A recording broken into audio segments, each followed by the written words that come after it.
अफगानिस्तान, जिसको दी graveyard of super powers भी कहा जाता है, और इस मुल्क की एक बड़ी इंटरेस्टिंग हिस्ट्री है। इसके ऊपर मुख्तलिफ अदवार में, मुख्तलिफ पीरियड्स में, मुख्तलिफ सेंचुरीज़ में, मुख्तलिफ जो सुपर पावर्स थी अपने दौर की, वो आकर और यहाँ पर कब्ज़ा करने की कोशिश की उन्होंने।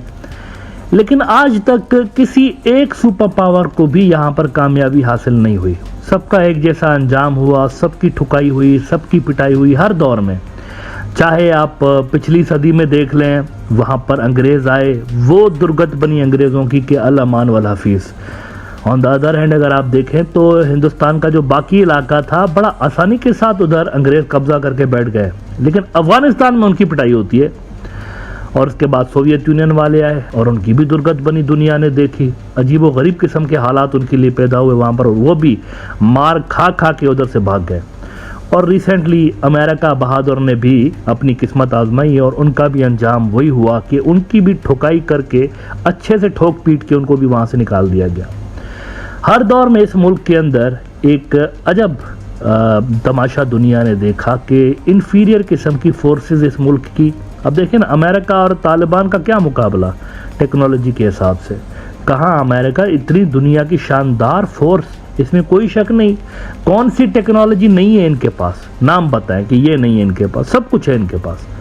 और कहाँ आम से दिखने वाले ऐसे ही अफगान तालिबान और वो जो है वो फतेहयाब हो जाते हैं। अजब सी बात है कि नहीं है। अच्छा, इंडिया अफगानिस्तान को हमेशा से अपना पड़ोसी कंसीडर करता रहा है, हालांकि दोनों का डायरेक्ट बॉर्डर नहीं लगता।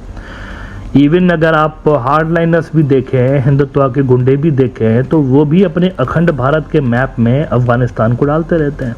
ये अलग बात है कि अगर उधर उनकी सरजमीन पे खड़े होकर आपने अखंड का नाम भी अखंड भी बोला ना, अखंड भारत, तो ये एक बड़ा सीरियस किस्म का ऑफेंस है और उसकी बड़ी सख्त सज़ा वहाँ पर आपको मिल सकती है। बड़े हसास हैं वो इस मामले में।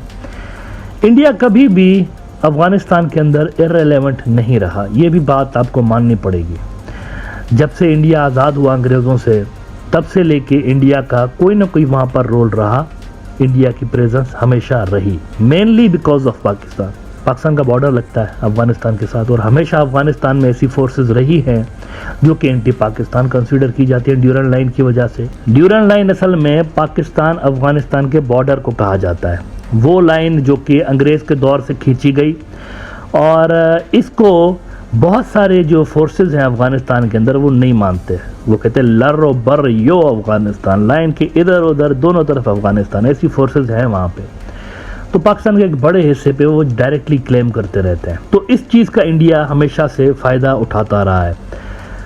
सोवियत यूनियन के ज़माने में इंडिया वहाँ पर उन फोर्सेस के साथ था जो कि सोवियत यूनियन की हामी थी, और वहाँ पर इंडिया जो है वो तब तक रेलेवेंट रहा नजीब के दौर तक, जब तक कि चीज़ें सारी की सारी धपड़धूस ना हो गई वहाँ सोवियत यूनियन के लिए।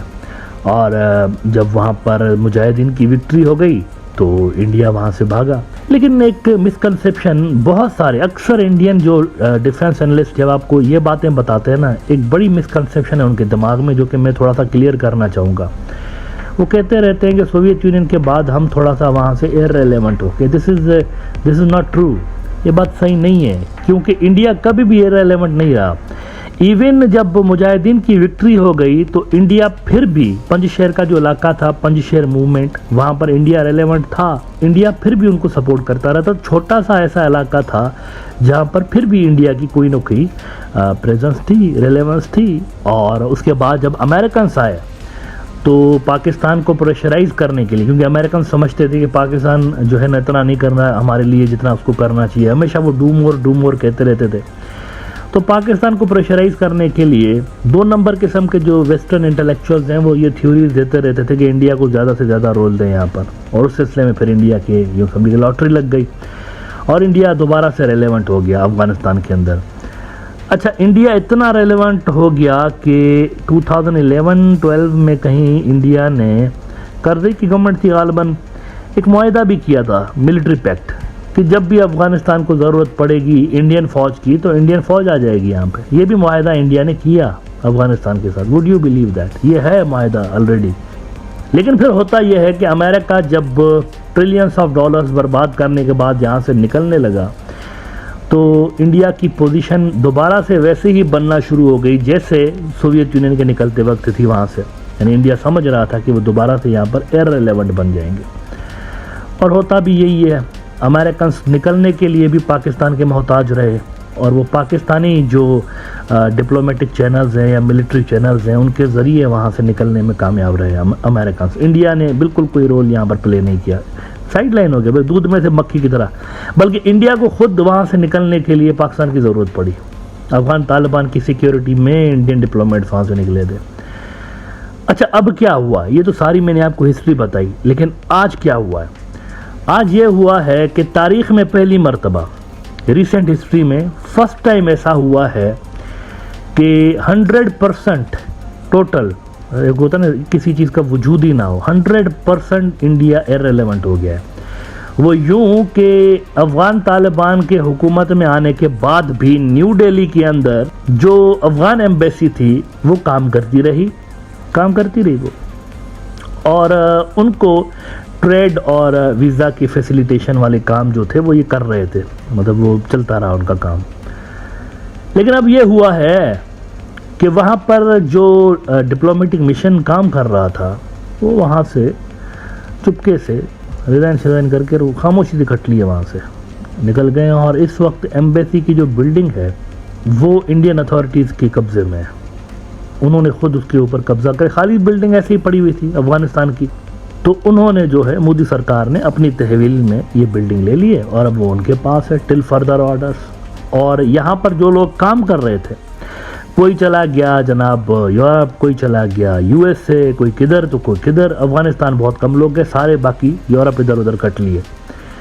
तो ये फर्स्ट टाइम हुआ है हिस्ट्री में, ये इतना बड़ा ब्लंडर मोदी सरकार और हिंदुत्व सरकार ने किया है कि उन्होंने इंडिया को 100% इररिलेवेंट कर दिया अफगानिस्तान के हवाले से। और इसमें किसी का कोई दोष नहीं, इनकी जाहिलाना पॉलिसीज़ हैं। इन्होंने हर दौर में जब ये देख रहे थे कि अफगान तालिबान की गवर्नमेंट आ रही, पहले जब ये हुआ ना कि मुजाहिदीन जब जीत रहे थे, तो इंडिया ने मुजाहिदीन के साथ, सोवियत यूनियन के दौर में मुजाहिदीन के साथ इंडिया ने कॉन्टेक्ट्स बढ़ाए थे, और इंडिया ने मुजाहिदीन के एक ग्रुप, अहमद शाह मसूद वाला जो ग्रुप था, उसको अपनी तरफ कर लिया। इंडिया ने उस वक्त जो भी गवर्नमेंट थी इस रियलिटी से मुंह नहीं मोड़ा कि ये भी कोई फोर्स है, ये ग्राउंड रियलिटी है, ये भी, इससे कोई मुंह नहीं मोड़ा। लेकिन यहाँ पे क्या हुआ है, जब ये देख रहे थे कि विक्ट्री हो रही है अफगान तालिबान की, और अफगान तालिबान विलिंग भी थे कि इंडिया अगर ट्रेड और ये टाइज रखना चाहता है तो वी आर ओपन, लेकिन मोदी सरकार ने नहीं किया। उन्होंने इस पे भी पॉलिटिक्स खेली। उन्होंने सोमनाथ के मंदिर पे जाके चैलेंज करना ज़्यादा तालिबान को बेहतर समझा के आतंकी एम्पायर ज़्यादा देर नहीं चलती मित्रों, ये उन्होंने अजीबोगरीब शोभदाबादियाँ दिखाते रहते, अपनी पब्लिक को उल्लू बनाते रहते हैं हिंदुत्व के जो उनके वोट बैंक है, तो इन्होंने वो करना ज़्यादा मुनासिब समझा। और एज ऑफ नाउ जब हम बात कर रहे हैं कि तो there is no India Afghanistan diplomatic relations ख़त्म हो चुके हैं। राइटर्स कोट कर देता हूँ, आखिर में रेफरेंसेस लगाना बड़ा ज़रूरी होता है। राइटर्स कहता है कि Afghan embassy in India suspends operations diplomatics from previous government leave sources से at least 5 Afghan diplomats have left India, the embassy officials said. The Indian government will now take over the diplomatic compound in a caretaker capacity, one of the Afghan officials said. Asked about the matter, an Indian Foreign Ministry official in New Delhi said they were looking into the developments without giving any details. Taliban officials in Kabul were not immediately available for comment. तो यहाँ पर एक और मुद्दा, वो white paper जब जारी होगा ना इनकी नाकामियों का, जब भी जारी हुआ मोदी सरकार की नाकामियों का, उसमें ये भी होगा कि अफगानिस्तान के अंदर बिल्कुल तबाह करके रख दिया उन्होंने इंडियन इंटरेस्ट को, इंडियन इन्फ्लुएंस को। हमेशा से था, जो कि हमेशा से, जब से इंडिया आज़ाद 1947 से लेके मोदी के आने तक था। लेकिन इस वक्त ये पहली बार हुआ हिस्ट्री में कि कोई एम्बेसी नहीं है, ख़त्म शुद, द एंड।